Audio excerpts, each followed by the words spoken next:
Hi guys, in this video I'll show you how to create a shortcut in Google Chrome. Creating shortcuts in the Google Chrome browser can be very helpful.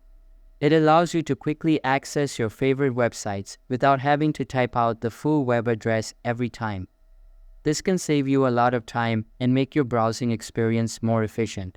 To create a new shortcut in Chrome, first open the website you want to create a shortcut for. Copy the web address from the address bar at the top of the browser. Next, go back to the Chrome homepage and select Add Shortcut. This will open a window where you can enter a name for the shortcut. Paste the web address you copied earlier into the URL field. Then click the Done button to create the new shortcut. It's important to note that you cannot create a shortcut for the same website twice. If you try to add a shortcut for a site you already have one for, Chrome will not let you do it.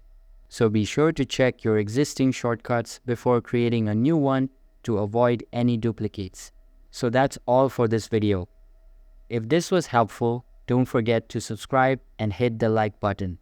Thanks.